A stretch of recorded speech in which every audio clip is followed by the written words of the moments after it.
Living Fiction.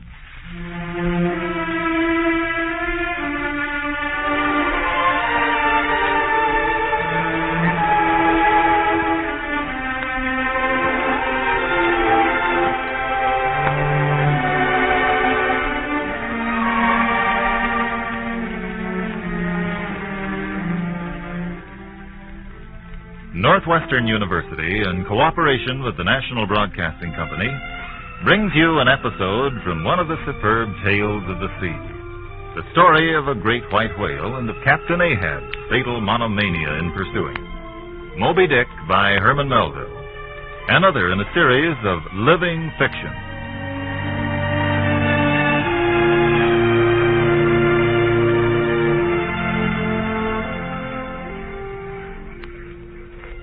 Desirous of seeing the world, the adventurous young Ishmael and his strange friend, the cannibal harpooneer, Queequeg, have signed aboard the whaling ship, the Pequod, and in spite of ominous tales about how Ahab, the captain, had lost one of his legs in a battle with a white whale, and how this had strangely affected his behavior. Not until they had been at sea several days did Captain Ahab stump on deck on his whalebone leg and divulge the true purpose of the voyage: to hunt to his death the giant white whale, Moby Dick. To that sinister errand they found themselves irrevocably committed by Captain Ahab.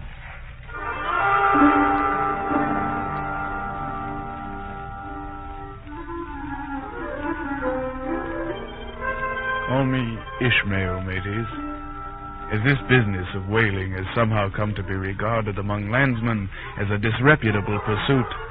I am all anxiety to convince ye of the injustice done us hunters of whales. For to grope down into the bottom of the sea after whales, especially after such a one as Moby Dick, to have one's hands among the unspeakable foundations, ribs, and very pelvis of the world, this is a fearful thing. But perhaps it was the whiteness of Moby Dick that above all things appalled me. As I watched Captain Ahab stand his ceaseless vigil by the bulwarks, I wondered what must be the thoughts fermenting in his tortured brain. With frigate anchors for my bridle bits and the harpoons for spurs, would I could mount that whale and leap the topmost skies to see whether the fabled heavens with all their countless tents really lie encamped beyond my mortal sight. Well, I may have, and what I've dared, I've willed, and what I've willed, I'll do. Starbuck thinks me mad, but I am demoniac. I am madness maddened, and though the white whale Moby Dick should turn up his wrinkled brow off the Persian Gulf, or in the Bengal Bay, or the Yellow Sea, or any other waters that haunted by his race, I'll rush unerringly to him, and naught's an obstacle. Death to Moby Dick.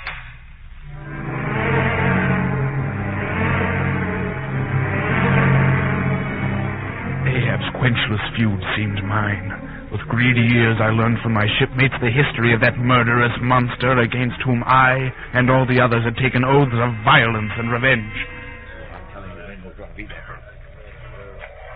And I say that I, Starbuck, am here in this ocean to kill whales for my living, and not to be killed by them for theirs. That hundreds of men have been so killed I well know. What doom was my own father's? And where in these bottomless deeps can I find the torn limbs of my brother? But mark ye, shipmates, of all whales, Moby Dick is the most dangerous.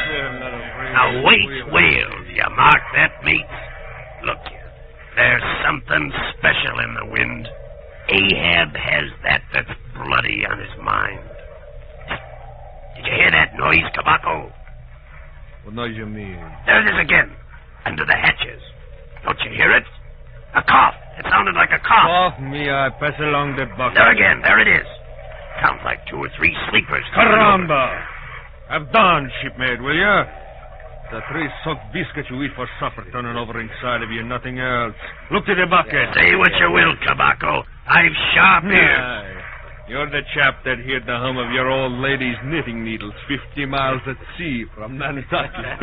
You're the chap. Grin away. We'll see what turns up. I'm saying there's somebody down there in the afterhold that hasn't yet been seen topside. And I bet our old mogul Ahab knows something of it, too. What do you think, Chips? That's against my principles. Think not is my 11th commandment. And sleep when you can is my 12th. Yeah, but if it's of Moby Dick you're getting nervous, I have seen him. Look at his hanging lower lip. What a huge sulking pout is there. A sulking pout, by carpenter's measurements, about 20 feet long and 5 feet deep. A sulking pout that will yield you some 500 gallons in oil and more. Am I right, Mr. Starbuck? You're right. But I say, look at his forehead. The sharpest lance darted by the strongest human arm only rebounds from it. It's as if the forehead of Moby Dick is paved with horses' hooves. Aye, he'll be the death of us.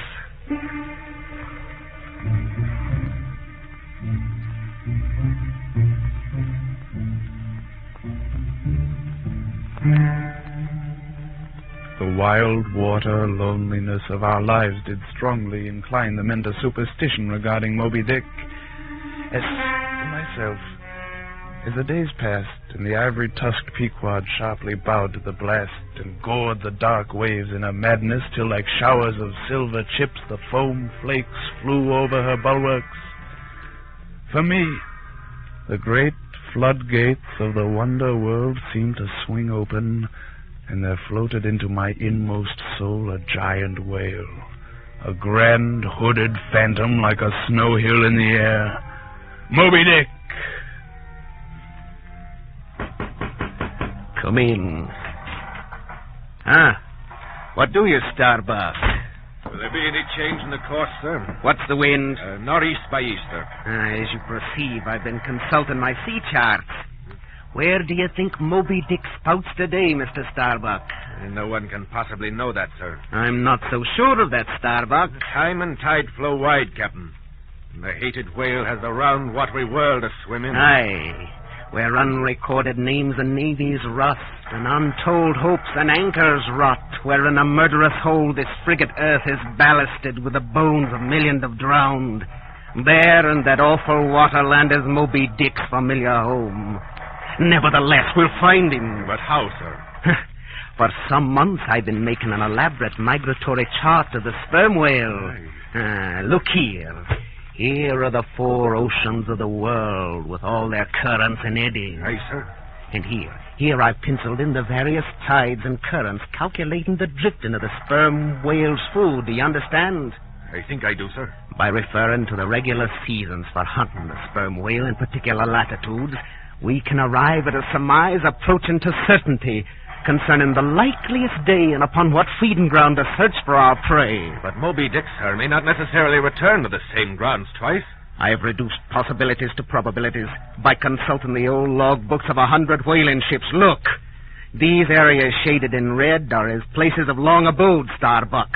I know his habits as I know my own. So it is not so absurd and hopeless a task, after all, to seek out one solitary creature in the unhooped oceans of this planet. Aye, Starbuck, though this Leviathan comes floundering down on us from the headwaters of the eternities and rearing up on the topmost crest of the equatorial flood, spouts his fraught defiance to the skies, mine is the harpoon that will make him spout thick blood. Perhaps, sir. Not perhaps, but absolutely. Change the course at 4 bells in the second dog watch and make it southwest by south. And leave me to my calculations. They at least give me pleasure. Aye, sir. And tell the lookouts in the mastheads to skin their eyes for a white whale, for white water if they but see a bubble. Sing out! Aye, aye, sir.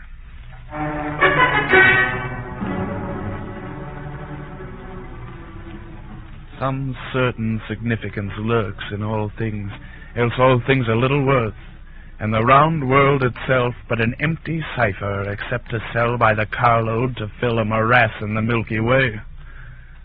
The golden coin offered by Ahab to the first to sight Moby Dick was of purest virgin gold, raked somewhere out of the heart of gorgeous hills, and though now nailed to the mainmast, yet untouchable and immaculate to any foulness, it still preserved its keto glow. Days, weeks passed, and under full sail the ivory Pequod swept on into the Pacific, that rolling of the midmost waters of the world, the tide-beating heart of the earth. And then one transparent blue morning, when the long, burnished sun-glade on the waters seemed a golden finger laid across them, enjoining some secrecy, high aloft in the cross-tree, Kabako cried out,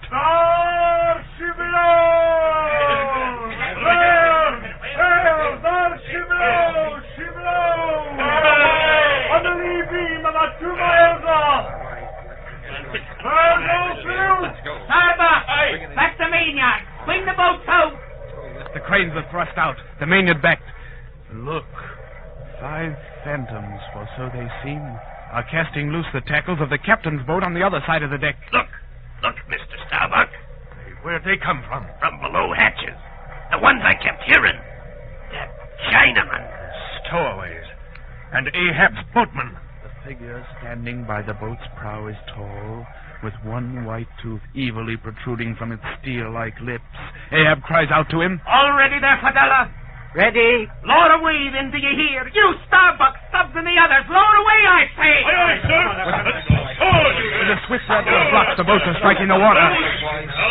Hardly do they pull out from under the ship's lee when Ahab's boat pulls round under the stern, rowed by its sinister-looking crew. Spread yourselves!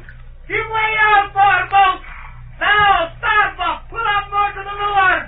It isn't Moby Dick, but Jetty anywhere! Aye, aye, sir. Lay back on the oars, you men.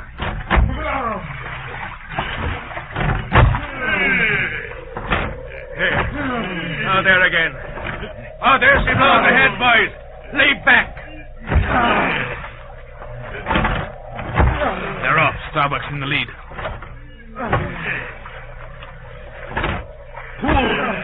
Pull, my fine hearts alive.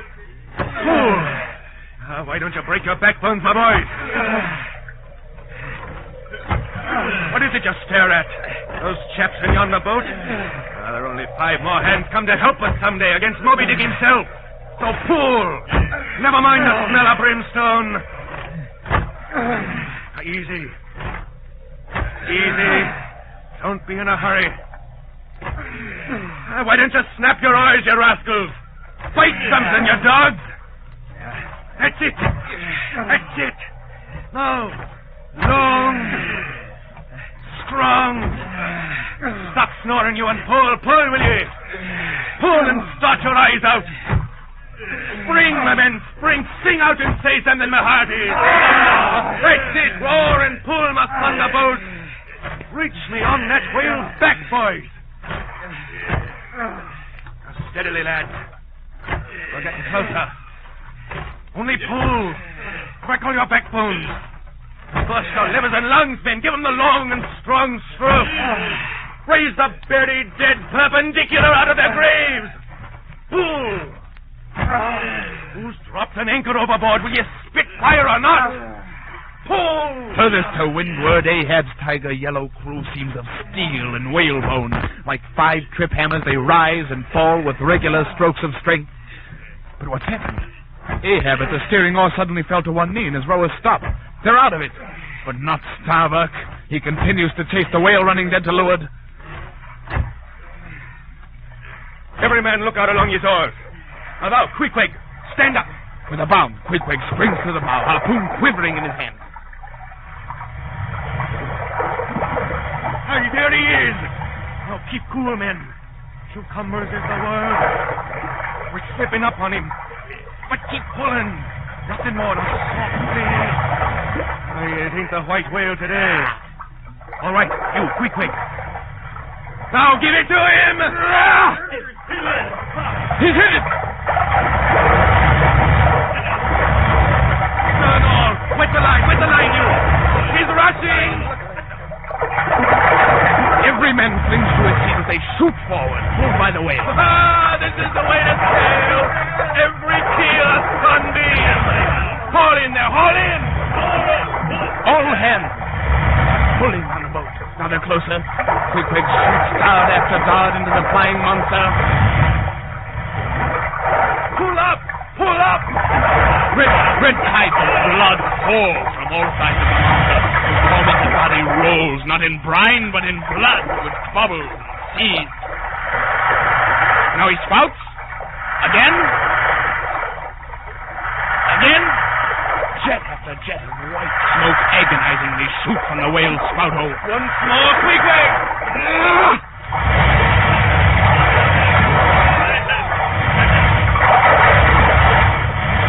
The whale surges from side to side, dilating his spout hole with sharp, cracking, agonized breath. Red gore shoots into the air and runs dripping down the whale's flank.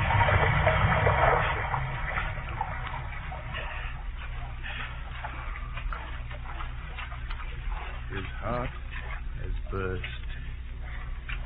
He dead, Mr. Starbuck. Aye, Queequeg. His pipe is smoked out.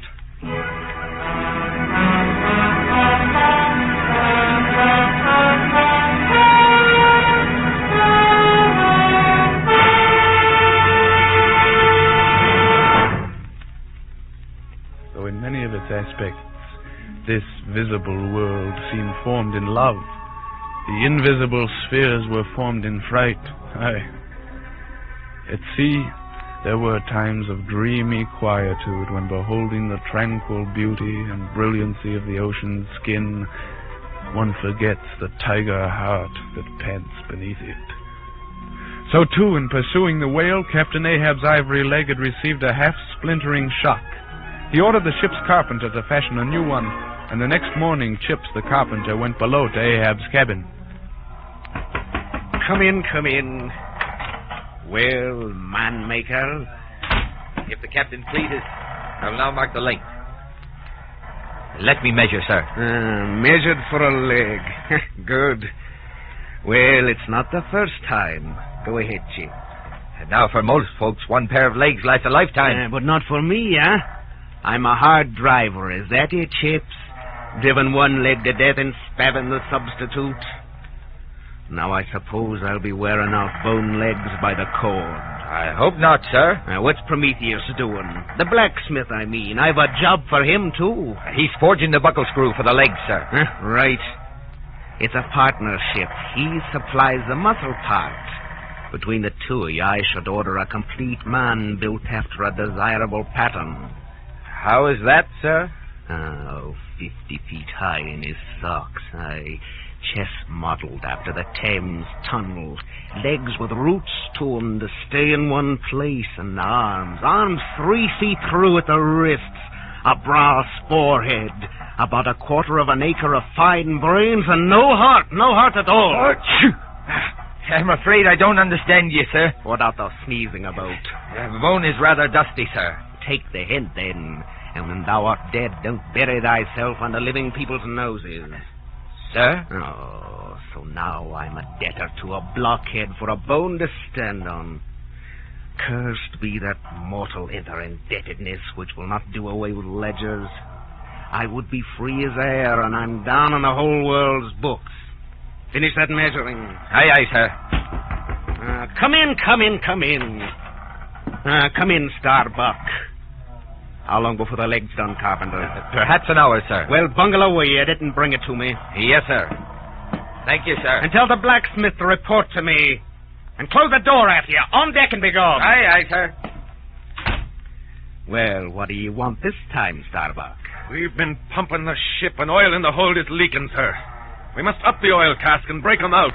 Heave to here for a week to tinkle a parcel of old hoops. We'll either do that, sir, or waste in one day more whale oil than we make good in a year.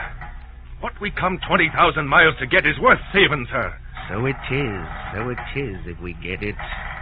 I was speaking of the oil in the hold, sir. And I was not speaking of the oil in the hold, sir. Be gone and let it leak. Excuse me, sir, but... I'm all a leak myself, Starbuck. Aye, leaks and leaks. Not only full of leaky casks, but those leaky casks are in a leaky ship myself. And that's a far worse plight than the Pequod's, man. Yet I don't stop to plug my leak. For who can find it in the deep, bloated hull, or now hope to plug it even if found in this life's howling? Starbuck, I'll not have the casks hoisted. And what will the owners say, sir? Let the owners stand on Nantucket Beach and out yell the typhoons. What cares Ahab? Owners, thou art always prating to me, Starbuck, about those miserly owners as if the owners were my conscience.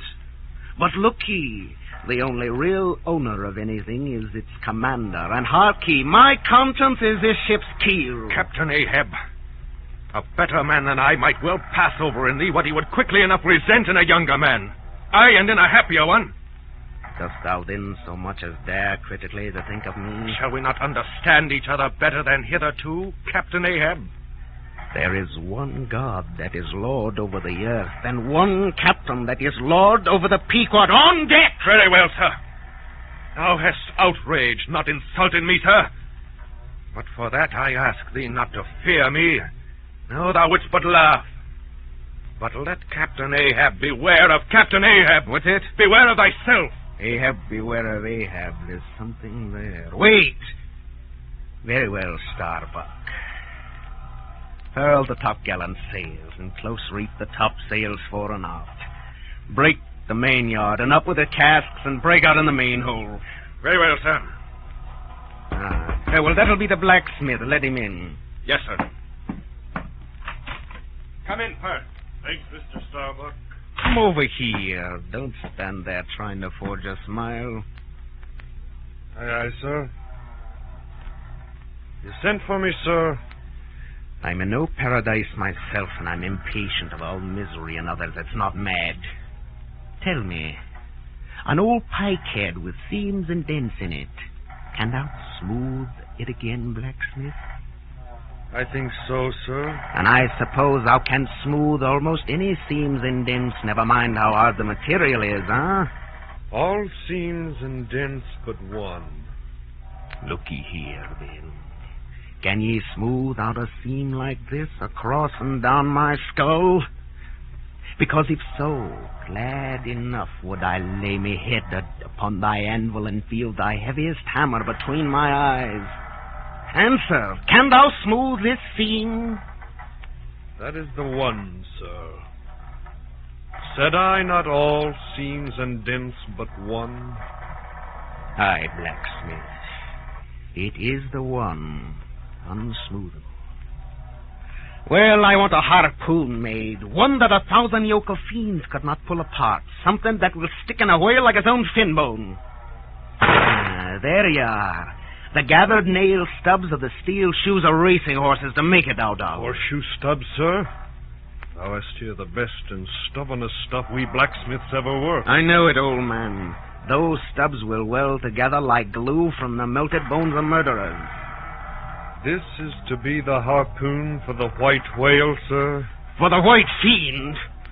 No, now for the barbs, my razors, the best of steel. Here. Make the barbs sharp as the needle sleet of the icy sea. Aye, sir. And mind you, no water for tempering. I want my harpoon to be of the true death timber. So you'll draw blood from the arm of Padula, my own harpooner. Aye, tempered in the blood of the Chinese devil himself.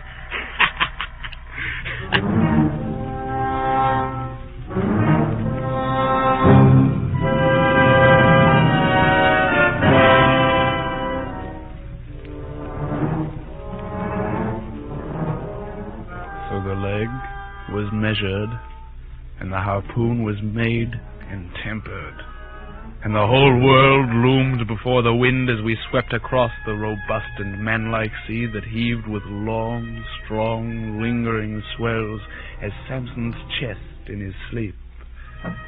And then one night, Ahab started from his slumbers and sought out Fadullah, the phantom harpooner, who lay with unblinking eyes on the forecastle head. Fadullah. Here, Captain. I've dreamed it again. Of the hearses? Yes, the hearses. Have I not prophesied, Captain, that neither hearse nor coffin can be thine? Yes. Yes, but who is it put in a hearse that dies on the sea? I prophesied that ere thou couldst die on this voyage, 2 hearses must be seen by thee on the sea. the first not made by mortal hand, and the visible wood of the last one must be grown in America. A strange sight, that.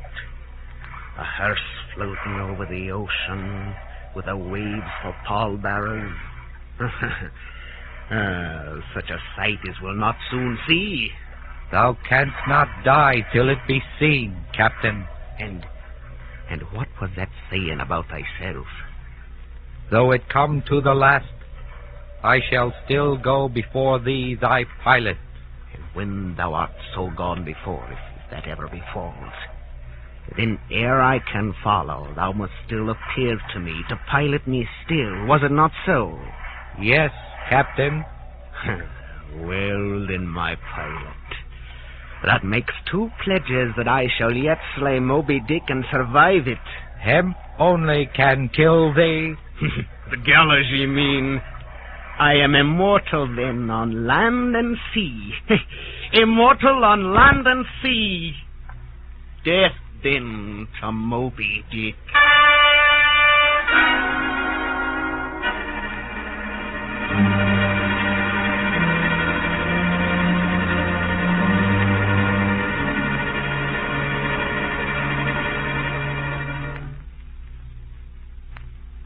Thus Captain Ahab cherished a wild vindictiveness against the white whale. All evil to him seemed visibly personified in Moby Dick. He piled upon the whale's white hump the sum of all the rage felt by mankind from Adam down. And then, as if his chest had been a mortar, he burst his hot heart's shell upon it, dragging us helplessly after him to certain doom.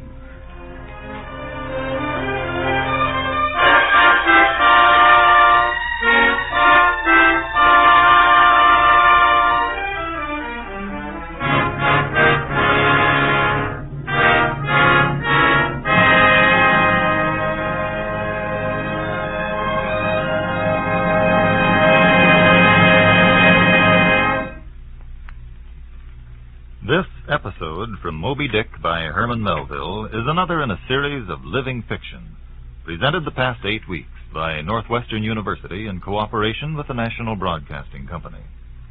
Due to the vacation between quarters at Northwestern University, living fiction will not be heard for the next 2 weeks.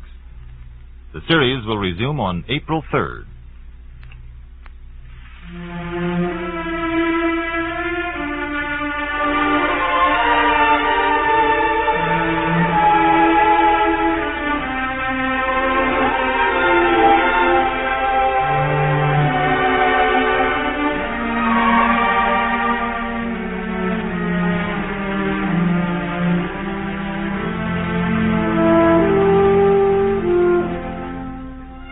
Moby Dick was adapted for radio by Frederick Schlick. The cast and directors were students of Northwestern University. Ishmael was played by Fred Posner, Captain Ahab by Tam Spiva, and Starbuck by Bob Reese. Redbeard was played by George Hurd, Tobacco by Bob Reckness, Chips was Bob Tack. The assistant director was Norman Pritchard, Link Bumba directed. The entire production was under the supervision of John Cowan, and this is Dick Noble.